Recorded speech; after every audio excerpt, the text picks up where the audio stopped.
గత వైసీపీ ప్రభుత్వంపై hot comments చేశారు ఏపీ వైద్య ఆరోగ్య శాఖ మంత్రి సత్యకుమార్ యాదవ్. వైసీపీ 5 సంవత్సరాలు అక్రమాలు చేస్తే ఎన్డీఏ ప్రభుత్వం అభివృద్ధిలో దూసుకువెడుతుందని అన్నారు. గత ప్రభుత్వంలో వైద్య ఆరోగ్య శాఖ విద్యారంగం నిర్వీర్యమైందని విమర్శించారు ఆయన. నాడు నేడు కింద ఒక స్కూల్ గానీ ఒక హాస్పిటల్ గానీ నిర్మించలేదని అన్నారు.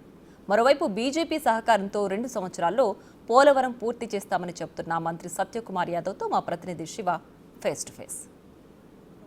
అమరావతి తిరిగి పనులు ప్రారంభానికి ఏపీ ప్రభుత్వం శ్రీకారం చుట్టింది. ప్రస్తుతం మనతో అయితే మంత్రి సత్యకుమార్ ఉన్నారు. సార్, ఏంటి సార్, ప్రధానంగా మోడీ చేతుల మీదుగా ఈ కార్యక్రమాన్ని శ్రీకారం చుట్టారు. సార్, దీన్ని ఎట్లా తీసుకోబోతుంది?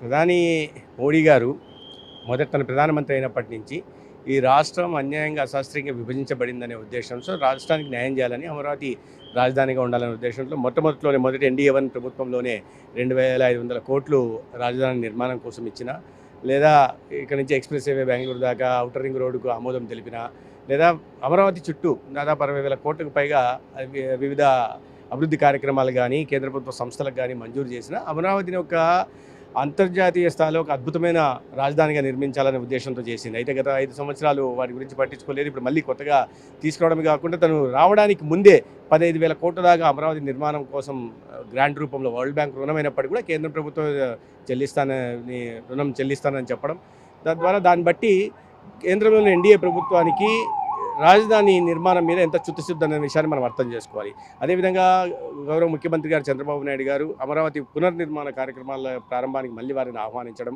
వారు రావడం అనేది నిజంగా సంతోషదాయకం. ఖచ్చితంగా ఈ రాష్ట్ర అభివృద్ధిని ఒక ప్రాంతం అని కాకుండా సమూలంగా రాష్ట్ర అభివృద్ధి మీద దృష్టి పెట్టారు. అభివృద్ధి వికేంద్రీకరణ కూడా జరుగుతూ ఉంది. గత 2 నెలల క్రితం విశాఖపట్నంకి వచ్చిన సందర్భంలో చరిత్రలో కనివిని ఎరగని రీతిలో 2,10,000 కోట్లతో అనేక అభివృద్ధి కార్యక్రమాలకి వారు భూమి పూజ చేయడం కూడా జరిగింది. కాబట్టి ఈ సమగ్రాభివృద్ధి, రాష్ట్ర సమగ్రాభివృద్ధి మీద దృష్టి పెట్టడం జరిగింది. అటువైపు రాయలసీమ ప్రాంతంలో కూడా ఒక మ్యానుఫ్యాక్చరింగ్ హబ్ కానీ, లేదా ఏరోస్పేస్ డిఫెన్స్ ఎక్విప్మెంట్ మ్యానుఫ్యాక్చరింగ్ హబ్గా తయారు చేసే దిశగా ప్రయత్నాలు జరుగుతున్నాయి. రాబోయే రోజుల్లో కేంద్రంలో నరేంద్ర మోడీ గారి నాయకత్వంలో, రాష్ట్రంలో చంద్రబాబు నాయుడు గారి దార్శనిక నాయకత్వంలో ఆంధ్రప్రదేశ్ అభివృద్ధి ప్రగతి పదంలో ముందుకు నడుస్తుంది. సార్, ఈ పోలవరం అమరావతి ఎప్పట్లో పూర్తి చేయబోతా ఉన్నారు? ఇప్పటి లోపల పూర్తి విధంగా చెప్పడానికి అవకాశం అయితే పోలవరం పూర్తి చేయడానికి 2 సంవత్సరాలు టైం లైన్స్ పెట్టుకోవడం జరిగింది. గతంలో అప్పుడే 72% గతంలో NDA-1లో పూర్తి అయిపోతే 5 సంవత్సరాలు జరిగిన విషయం మనకు తెలుసు. డ్యాఫ్రమ్ వాళ్ళు కొట్టకపోతుంటే కళ్ళు మూసుకొని చూద్దాం చూస్తా కూర్చున్నారు, అది తెలుసు. కాఫర్ డ్యామ్ గురించి కూడా పట్టించుకోలేదు.